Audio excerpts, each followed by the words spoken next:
శుక్లాంబరధరం విష్ణుం శశివర్ణం చతుర్భుజం ప్రసన్నవదనం ధ్యాయేత్ సర్వవిఘ్నోపశాంతయే. నామధారకుడు ఏ పాపాల వల్ల ఏ జన్మలొస్తాయో ఉదహరించండి అంటే సిద్ధుడిలా చెప్పారు. ఏమి చేస్తే చండాల జన్మ కలుగుతుందో కొంత చెప్పాను. అంతేగాక క్రోధము, శూద్ర స్త్రీల పట్ల కామాసక్తి, ఎద్దునెక్కుట, అల్లము, ఆకులు మొదలైన రసవస్తువులను, వేదాలను అమ్ముట, భగవదర్పితం కాని ఆవు పాలు త్రాగుట, నిషిద్ధాన్నము, దుర్మార్గుల నుంచి దానము స్వీకరించడము, ఇతరుల జీవనాధారం అపహరించడము, సంధ్యాకాలంలోని నిద్రించడము, బ్రాహ్మణుడికైనా మరుజన్మలోని చండాల జన్మ కలిగిస్తాయి. యమలోకంలోని అనుభవించే శిక్షలు 8,40,00,000. వీటిలోని ప్రధానమైనవి 21.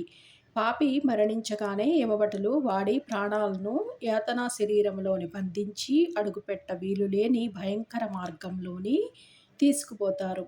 వాడు ఆకలి దప్పుల వలన నడవలేక నడుస్తుంటే యమభటులు వాణ్ణి భయపెడతారు.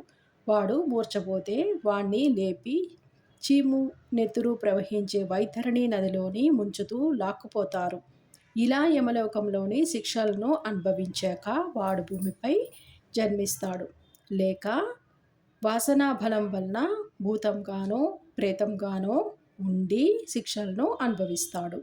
గురుద్రోహి, విప్రులను పరాభవించిన వాడు బ్రహ్మరాక్షసులు అవుతారు. హీనులను సేవిస్తే గాడిదగాను, అతిథిని విడిచి భుజిస్తే కోడిగాను, ద్రవ్యాపహర్ చేస్తే ఒంటెగాను, ఫలపత్రాదులు దొంగిలిస్తే కోతిగాను, తేనె దొంగిలిస్తే పక్షిగాను, మాంసములు అపహరిస్తే గ్రద్దగాను, అన్నము అపహరిస్తే మిడతగాను, జలము అపహరిస్తే చేతక పక్షిగాను, ధాన్యం అపహరిస్తే మిడతగాను, విషం అపహరిస్తే తేలుగాను జన్మిస్తారు. స్వర్ణాపహారి క్రిమికీటకాదులుగానో పక్షిగానో పుడతాడు. గడ్డి దొంగిలిస్తే పశువుగాను, మంత్రరహితంగా భుజిస్తే కాకిగాను, మిత్రద్రోహి గ్రద్దగాను జన్మిస్తారు. బ్రహ్మహంతకుడు క్షయరోగిగాను, గ్రంథచోరుడు గ్రుడ్డిగాను, గణార్థచోరుడు గండరోగిగాను, పరద్రవ్యాపహారి సంతానహీనుడుగాను, వస్త్రచోరుడు చర్మరోగిగాను అవుతారు. అసత్యమాడేవాడు, ఆహారం దొంగిలించేవాడు గుల్మ రోగులవుతారు. నూనె అపహరిస్తే సుఖరోగము, విశ్వాస ఘాతకునికి వాంతులు, దైవ ధనం అపహరిస్తే పాండురోగము వస్తాయి. రోగాలన్నీ పాప ఫలితాలే. పరస్త్రీ గమనం వలన 100 జన్మలు కుక్కగా పుడతాడు. పరస్త్రీ భగవద్దర్శనము వలన గ్రుడ్డితనము, బంధు భార్యాగమనం వలన గాడిద, పాము జన్మలు, పరస్త్రీ ఆలింగనం వలన గుండెపోటు కలుగుతాయి. నామధారకుడు శ్రద్ధగా విని, స్వామి, ఇదివరకు తెలుసో తెలియకో పాపం చేస్తే దానిని పోగొట్టుకునే ఉపాయమే లేదా అన్నాడు. అందుకు సిద్ధుడు, త్రివిక్రమ భారతికి కూడా ఈ సందేహమే కలిగింది. ఆయన అడిగితే శ్రీ గురుడిలా చెప్పారు. నాయన, నిజమైన పశ్చాత్తాపమే అందుకు మొదటి మెట్టు. అటు తరువాత వెనుక తాను ఆ చేసిన పాపానికి ప్రాయశ్చిత్తం చేసుకొని తప్పును సభలోని ఒప్పుకొని సభ విధించిన శిక్షలను అనుభవించాలి. తగిన కృచ్ఛాది వ్రతాలనాచరిస్తే పాపము నశిస్తుంది. అలా చేయడానికి తగిన శక్తి లేకుంటే గోదానం వలన కానీ లేక గోవు యొక్క వెలను దానము చేయడం వలన కానీ పాపము పోతుంది. దశస్నానాలు, 200 ప్రాణాయామాలు, సువర్ణ దానాలు వలన కొంత పాపము నశిస్తుంది. సద్గురు సేవ వలన మాత్రము మహాపాపాలు కూడా మటుమాయం అవుతాయి. అంతటి సాధనము ఇంకొకటి లేదు.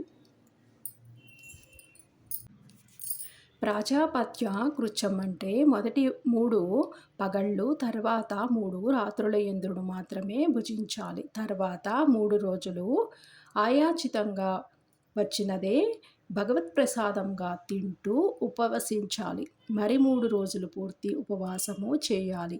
10,000 గాయత్రి జపము, అందులోని 10వ వంతు గాయత్రి హోమము చేసి 12 మంది బ్రాహ్మణులకు భోజనం పెట్టి, గోదానం గాని లేక గురువింద గింజ ఎత్తు బంగారం గాని దానం ఇవ్వాలి. శుక్లపాడ్యమి నాడు ఒక ముద్దతో మొదలుపెట్టి పూర్ణిమ వరకు రోజుకొక ముద్ద పెంచుకుంటూ రావాలి. పౌర్ణమి నాడు 15 ముద్దలు భుజించాక మరలా రోజుకొక ముద్ద తగ్గించుకుంటూ వచ్చి అమావాస్య నాడు ఉపవసించాలి. ఇలా చంద్రకళలను అనుసరించి భుజించడము చాంద్రాయణ వ్రతము. అసలు పగలు 12, రాత్రి 15 ముద్దలు తీసుకోవడమే ఆరోగ్యానికి మంచిది. స్వల్ప భోజనము లేక పాలు మాత్రమే మాంసం సేవిస్తే పాపశుద్ధి కలుగుతుంది. మారేడు దళాలు, రావి మండలు, పద్మాలు మొదలైనవి నీటిలోని వేసి స్నానం చేస్తే కొంత పాపము నశిస్తుంది. గంగా స్నానము, రామేశ్వరంలోని సముద్ర స్నానము, పుణ్యక్షేత్రంలోని అనుష్ఠానము వలన కూడా పాపాలు నశిస్తాయి. 1,00,000 గాయత్రి జపము వలన మద్యపాన దోషము, 1,00,000 గాయత్రి వలన బ్రహ్మహత్య పాపము, 7,00,000 జపం వలన స్వర్ణం దొంగిలించిన పాపము పోతాయి. సర్వ పాప నాశానికి పాప మాన సూక్తము 6, 10 ఇంద్రమిత్రము అను 2 సూక్తాలతోనూ కస్యశూనమనే సునస్సేఫ సూక్తాలతోనూ సమ్న ఇంద్రాగ్ని అనే శాంతి సూక్తాలతోనూ త్రిసుపర్ణం, పౌరుషం, నాచికేతం, అగఘర్షణం అనే సూక్తాలతోనూ ఒక 6 నెలలు వేద పారాయణం చేస్తే మహాపాపాలు కూడా తొలగుతాయి. సర్వ పాప శాంతి కోసము దర్భసహితమైన తీర్థాన్ని, పంచగవ్యాన్ని, ఆవు యొక్క పంచితము, పాలు, పెరుగు, వెన్న, నెయ్యి స్వీకరించాలి. భార్యాభర్తలిద్దరూ పాపం చేస్తే ఇద్దరు ప్రాయశ్చిత్తం చేసుకోవాలి. స్వయంగా పాపం చెయ్యకపోయినా పాపుల సహవాసం చేసినా కూడా ప్రాయశ్చిత్తమును అనుభవించాలి. నామధారగా నిండు కల్లు ముంతను ఎంతకాలము గంగానదిలో పెట్టినా ముంత కల్లులోని కల్లు బయటకు, నీళ్లు ముంతలోనికి ఒక్క చుక్క అయినా ఎక్కవు. అలాగే భగవంతునిపై భక్తి లేకుండా ఎన్ని ప్రాయశ్చిత్తాలు చేసుకున్నా పాప విముక్తి కలగదు. తర్వాత శ్రీగురుడు ఆ చండాలునితోని నీవు తల్లిదండ్రులను విడిచిపెట్టడం వలన, గురువులను దూషించి వారిని విడిచి వేరే ఉన్నందువలన నీకీ చండాల జన్మ లభించింది. 1 నెల రోజులు సంగమంలోని స్నానం చేస్తే క్రమంగా శుద్ధుడవై వచ్చే జన్మలోని సద్బ్రాహ్మణుడిగా జన్మిస్తావు అని చెప్పారు. అప్పుడా చండాలుడు, స్వామి మీ కటాక్షమనే గంగా ప్రవాహం వలన నేను పాప విముక్తుడని అయ్యాను. మానస సరోవరంలోని మునిగిన కాకి హంసగా మారినట్లు, పరశువేదిని త్రాకిన ఇనుము బంగారమైనట్లు మీ దర్శనం వలన పవిత్రుడనైన నాకు ఇవన్నీ ఎందుకు? నాకు జ్ఞానం కలిగేలా మీరు అభిమంత్రించి నన్ను విప్రులలోని చేర్చండి అని వేడుకున్నాడు శ్రీగురుడు. పూర్వ పాపకర్మ ఫలితంగా ఇలాంటి రక్తమాంసాలు పంచుకొని పుట్టి పెరిగిన నీకు అదెలా సాధ్యమో? పూర్వము విశ్వామిత్రుడు బ్రహ్మర్షి ననిపించుకోవాలని కొన్ని వందల కొద్ది సంవత్సరములు మహాతపస్సు చేసి తనకది ప్రసాదించమనియు ఇంద్రాది దేవతలను కోరాడు. ఆ పని వశిష్ఠ మహర్షి వలన కావలసిందే కానీ తమ వల్ల కాదనియు ఆ దేవతలు చెప్పారు. అప్పుడతడు వశిష్ఠ మహర్షిని ఆశ్రయించగా ఆయన అది సాధ్యపడదనియు చెప్పారు. అందుకు విశ్వామిత్రుడు కోపించి వశిష్ఠుని 9 కొడుకులను చంపాడు. వశిష్ఠుడు అతనిని శిక్షించలేదు కానీ అతడు బ్రహ్మర్షి అని మాత్రము అంగీకరించలేదు. విశ్వామిత్రుడు క్రోధంతోని ఒక పెద్ద బండనెత్తి వశిష్ఠ మహర్షి పైన వేయాలని అనుకున్నాడు.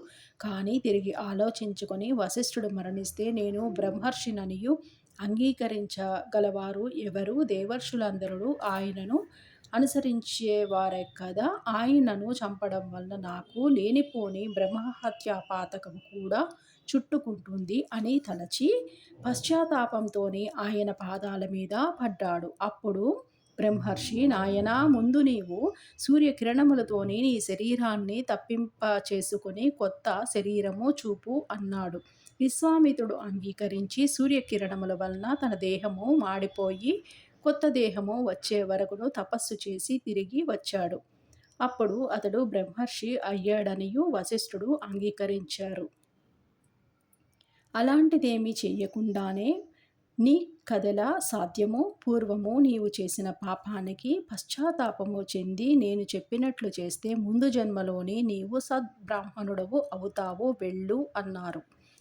కానీ పేదవానికి పెన్నిది దొరికినా, మృత్యు ముఖంలోని ఉన్నవానికి అమృతం దొరికినా, ఆకలిగొన్న పశువుకు గడ్డి దొరికినా వాటిని విడువలేనట్లు పూర్వజన్మ స్మృతి వలన ఆ చండాలుడు స్వామి మాటలకు అంగీకరించక మాలపల్లెకు వెళ్లకుండా అక్కడే కూర్చున్నాడు.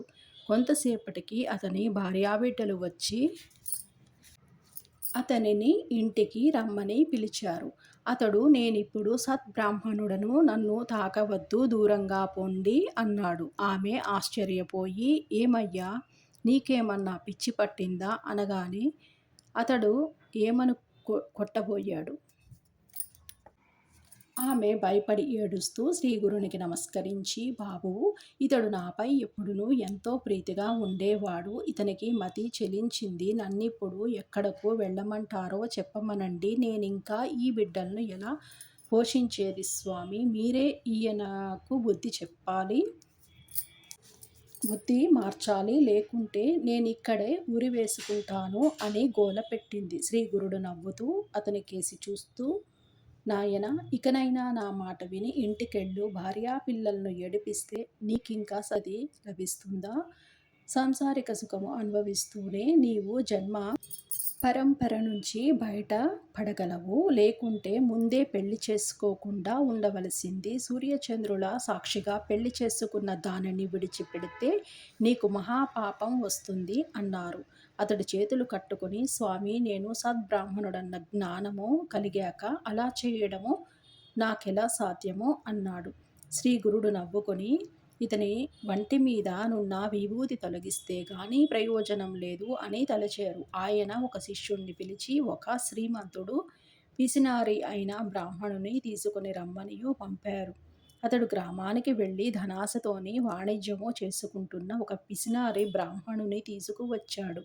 అతనితోని, స్వామి, నాయన, నీవితనికి స్నానం చేయించు, అప్పుడు ఇతనికి తిరిగి తన కుటుంబంపై మమకారము మేల్కొంటుంది అని ఆదేశించారు. వెంటనే ఆ వ్యక్తి కుండతోని నీళ్లు తెచ్చి పూర్వజన్మ స్మృతి పొందిన ఆ చండాలుని తలపై కుమ్మరించాడు.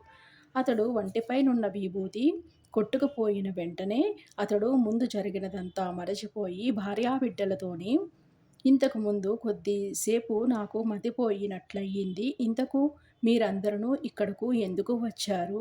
నేనొంటరిగానున్న భయము మీకెందుకు? ఇది పగలే కదా అన్నాడు. వారు జరిగినదంతా చెప్పారు. అతడు వారితోని కలిసి ఇంటికెళ్ళాడు.